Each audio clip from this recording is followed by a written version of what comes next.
Assalamualaikum warahmatullahi wabarakatuh. Nama saya Chandra Kamal Wirakusuma. Saya dari kelas Informatika 2 dengan NIM 41155050200061.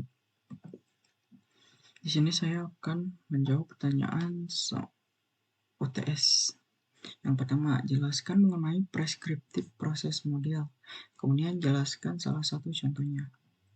Preskriptif model adalah model proses dasar yang dipakai seperti dengan aturan-aturan yang ditentukan agar dapat menghindari kesalahan dalam jadwal kegiatan kerja. Contohnya, saya di sini mengambil spiral model.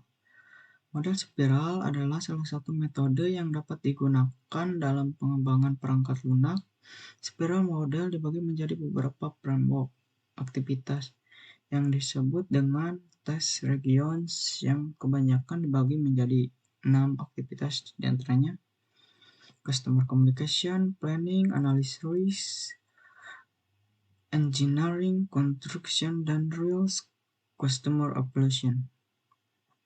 Kelebihan dan kekurangan model spiral, pengembangan dan perubahan perangkat lunak yang terjadi dapat diselesaikan secara sistematis, mudah dalam mengestimasi biaya karena proses pembuatan prototipe yang sangat jelas dan terencana dalam tahap yang sistematis. 3. Manajemen dan analis risiko yang lebih cepat dan mudah. 4. Mudah dalam melakukan perubahan kebutuhan dan dokumentasi. 5. Produksi software bisa terjadi lebih cepat. Kekurangan dalam menggunakan model spiral, yang pertama, tidak cocok dan sulit diimplementasikan dalam proyek kecil. 2. Memakan waktu yang cukup lama. 3. Membutuhkan best praktik atau pengalaman yang sebelumnya karena proses yang sangat kompleks. 4. Resiko dalam tahap planning cukup besar, misalnya terjadi perbedaan dalam jadwal pengembangan dan anggaran belanja. Selanjutnya nomor 2. Apa yang dimaksud dengan ugly process model? Jelaskan berikut contohnya.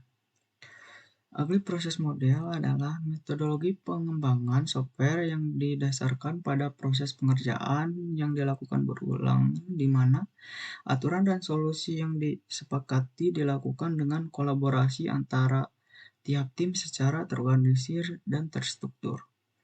Ada beberapa hal yang perlu diperhatikan dalam ugly. Yang pertama, interaksi antara personal lebih penting daripada proses dan alat.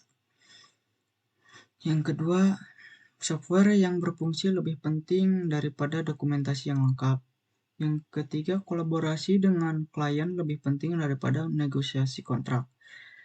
Yang keempat, sikap tanggap lebih penting daripada mengikuti rencana atau plan. Sekarang nomor 3. Apa yang Anda ketahui tentang software testing? Mengapa diperlukan? Software testing adalah proses pengeksekusian program atau aplikasi dengan maksud untuk menemukan bug dari suatu perangkat lunak yang dibuat. Mengapa diperlukan? Karena software testing sangat membantu untuk menentukan apakah software dapat berjalan atau berperilaku sebagaimana yang sudah ditentukan. Selanjutnya nomor 4. Jelaskan mengenai kategori software testing. Yang pertama ada sistem testing. Sistem testing adalah integrasi tes dari behavior seluruh sistem atau independent subsystem. Yang kedua, unit testing. Unit testing adalah proses metode pengujian individual, kelas, atau komponen sebelum mereka berintegrasi dengan perangkat lunak lainnya. Yang ketiga, integration testing. Integration testing adalah mengevaluasi behavior dari kelompok metode atau kelas. Yang keempat, usability testing. Usability testing adalah tes untuk menentukan apakah metode, kelas, subsistem, atau sistem telah memenuhi persyaratan pengguna. Yang kelima, performance testing. performance testing adalah integration dan usability test yang menentukan apakah sistem or subsistem dapat memenuhi kriteria kinerja berbasis waktu seperti response time atau throughput. Yang keenam, smoke testing. Smoke testing adalah sistem tes yang biasanya dilakukan setiap atau beberapa kali per minggu. Yang ketujuh, stress testing. Stress testing adalah pengujian yang bisa dilakukan dalam membuat sebuah website, di mana stress testing dilakukan untuk mengetahui sekuat apa website kita menampung visitor dalam website tersebut dengan cara melakukan hit dummy ke website menggunakan tools. Yang kedelapan, user acceptance test atau UAT. User acceptance test digunakan untuk menentukan apakah sistem yang dikembangkan telah memenuhi kebutuhan pengguna. Dalam beberapa proyek, acceptance testing dilakukan pada peraturan terakhir proses pengujian, yaitu sebelumnya sistem diserahkan kepada user. Selanjutnya nomor 5. Sebutkan tahapan software testing life cycle. Jelaskan. Yang pertama di sini ada requirement atau design review. Tahapan ini adalah tahapan awal dalam fase testing atau pengujian. Pada tahap ini, tim penguji yang jumlahnya anggotanya menyesuaikan kebutuhan melakukan aktivitas review atau meninjau ulang tentang requirement atau kebutuhan dalam proses pengembangan perangkat lunak. Selanjutnya, test planning. Di tahap ini, tim akan mengumpulkan semua kebutuhan dan gagasan untuk proses testing. Kemudian akan dibuat estimasi waktu untuk proses pengujian. Selanjutnya, test designing. Tahap ini dilakukan untuk mendapatkan komposisi yang sesuai untuk proses pengujian.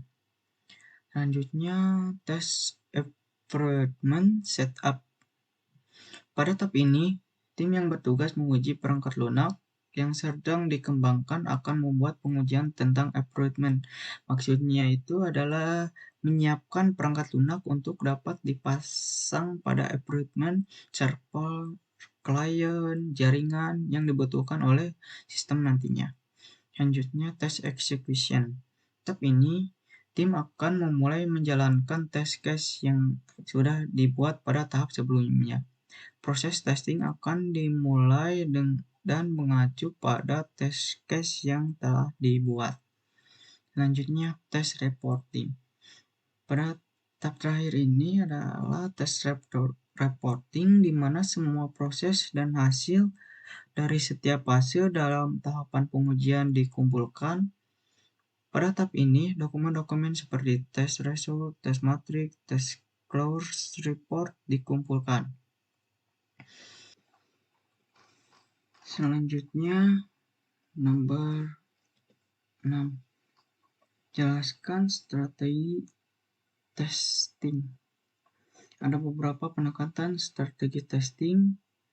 Yang pertama pengujian unit atau unit testing. Unit testing adalah pengujian yang difokuskan pada unit terkecil dari program modul.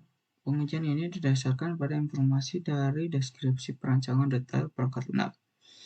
Adapun hal-hal yang diuji pada pengujian unit ini adalah sebagai berikut: antarmuka interface, struktur data lokal, kondisi batas, jalur bebas, jalur penanganan kesalahan, dan lain sebagainya. Yang kedua, pengujian integrasi. Pengujian integrasi adalah pengujian yang difokuskan pada gabungan unit-unit atau modul-modul yang membentuk kesatuan fungsional. Pengujian ini didasarkan pada informasi dari deskripsi perancangan awal perangkat lunak. Yang ketiga, pengujian sistem. Pengujian sistem adalah pengujian yang dilakukan pada sistem komputer computer-based system secara keseluruhan. Pengujian ini umumnya dilakukan oleh pengembang bersama dengan pengembang lain. Karena pengujian yang dilakukan berhubungan dengan elemen lain perangkat lunak, pengujian ini digunakan untuk mengantisipasi masalah antarmuka dan perancangan jalur. Penanganan kesalahan antara sistem pada perangkat lunak. Selanjutnya nomor 7. Apa yang dimaksud alpha dan beta? Alpha testing adalah pengujian yang dilakukan oleh user pada lingkungan pengembangan.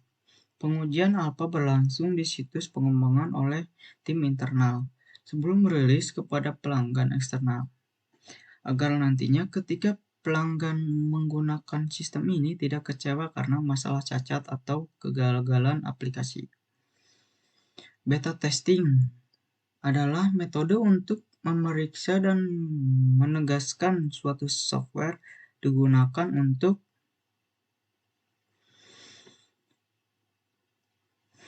menggambarkan proses testing eksternal di mana software dapat diedarkan kepada orang lain seperti user yang berpotensi menggunakan software untuk kehidupan sehari-hari. Sekian jawaban dari saya. Mohon maaf bila ada kesalahan. Wassalamualaikum warahmatullahi wabarakatuh.